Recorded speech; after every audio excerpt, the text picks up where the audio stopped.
চাওক আজি আমাৰ XNDB বিলাকে 34 ইয়াৰ্ছ সংগ্ৰাম কৰি পেলাই আজি চৰকাৰে সাৰেণ্ডাৰ হোৱাৰ পিছত 4 লাখ টকাকে এনে ৰিহেবিলিটেশ্যন হিচাপে দিছিলে, কিন্তু এইটো আমি ৰিহেবিলিটেশ্যন হিচাপে ধৰি লোৱা নাই।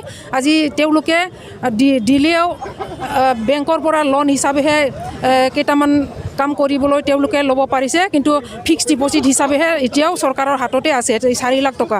কিন্তু সেই টকাটো তেওঁ গোবিন্দ বসুমতাৰী ডাঙৰীয়াই জানে না নাজানে মই এইটো ক'ব নোৱাৰোঁ, কিন্তু তেওঁ যেনেকৈ মন্তব্য কৰিছে 4 লাখ টকাৰ কাৰণে যদি লগা নাই তেতিয়াহ'লে কিহৰ কাৰণে লাগিছিলে তেওঁ আমাক মানে কুৱেশ্যন কৰিছে, আমাক প্ৰশ্ন কৰিছে।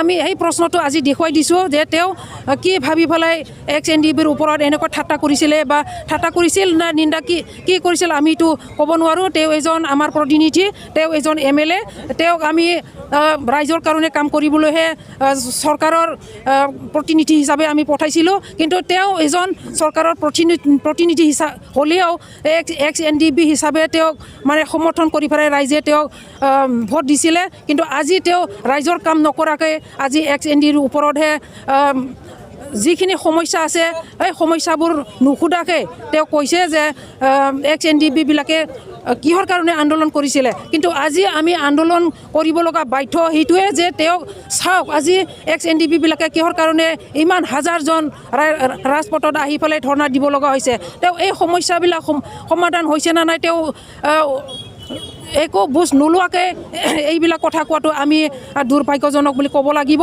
আৰু তেওঁ নিজে MLA হৈ পেলাই MLA হোৱা কিমান মাহ হৈছে, 6 মাহমান হৈছে। তেওঁ নিজৰ কাৰণে কিমান ডাঙৰ এটা বিল্ডিং বনাই আছে বা নিজৰ একদম ঘৰ বাৰ সা সম্পত্তি বনাই আছে। বহুত বছৰৰ পৰা একৰ্ডৰ পিছৰ পৰাই তেওঁ সা সম্পত্তি বনাই আছে, কিন্তু এইবিলাক ভাবি চিন্তি তেওঁ নাজানাৰ দৰে তেওঁ কৈছে যে XNDB বিলাকে আজি মানে সমস্যাটো সমাধান হৈছে আৰু যিমান মানে XNDB আছিলে তেওঁলোকে চব মানে ৰিহেবিলিটেশ্যনটো পাইছে বুলি তেওঁ কৈছে। কিন্তু আজি তেওঁ নাজানে যে নিজৰ XNDB নিজৰ কেডাৰবিলাকে কিমানজন আছিলে, কেইহাজাৰজন আছিলে তেওঁ নিজে নাজানে নেকি, মই এইটো তেওঁকহে সুধিব বিচাৰিছোঁ। আজি তেওঁ কৈছে XNDB বিলাকে চব ৰিহেবিলিটেশ্যন পাইছে, মাত্ৰ 100জনীয়া মাত্ৰ আছে।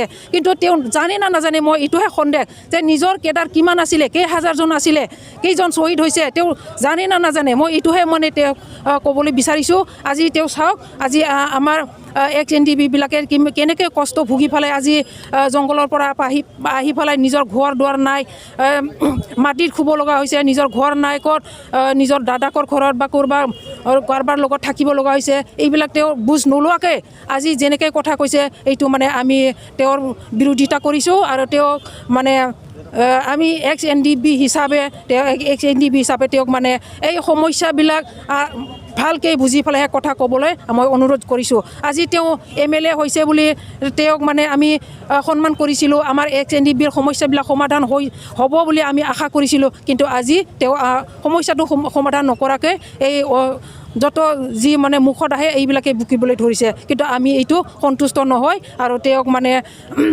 আমি আমাৰ XNDBৰ এজন লিডাৰ বুলি আমি গণ্য কৰিব নোৱাৰোঁ।